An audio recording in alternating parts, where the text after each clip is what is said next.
Meanwhile, the UK and Russia continue to hurl insults at each other. Even before the investigation into the whodunit is complete, Prime Minister May has implied that London may invoke a NATO article that will justify military action against Russia. The UK's Western allies have all made the right noises to express their support for London.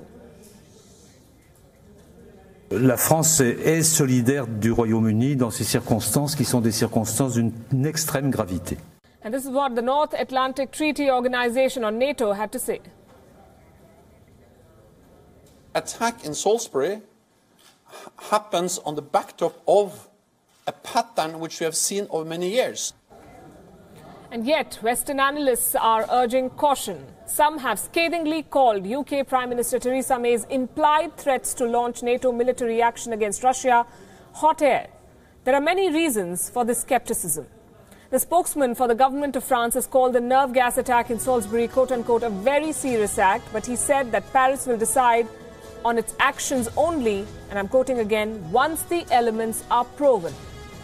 How have the other allies of the UK reacted? Let's look at the fine print here. As in most cases which involve the Russia headed by Vladimir Putin, US President Donald Trump has desisted from criticizing the Russian counterpart. The US President has simply joined France and Germany in remarking that there can be, quote, no plausible alternative to Prime Minister Theresa May's surmise that the government of Russia is behind the attack. That's quite roundabout, even by Trump standards.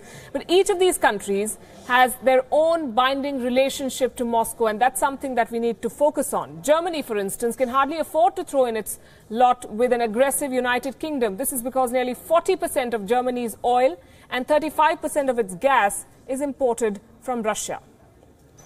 Similarly, France and even Italy have commercial interests in Russia, but there are many other reasons why the UK has its hands tied as far as Russia is concerned. London is such a hot favorite with the Russians that it has been dubbed London Grad. Europe's largest Russian expat community lives in that city. There are 100,000 rich Russians in the British capital, and they mostly live in the tiny neighborhood of Belgravia, Mayfair and Knightsbridge. And there's another attraction. London is reportedly considered the best city to launder dirty, that is black money. A bank study places the amount of dirty Russian money flowing into London banks at $750 million every month. But sections of the UK media are reporting other murkier reasons that suggest that Prime Minister Theresa May's own hands may be dirty and therewith tied for now.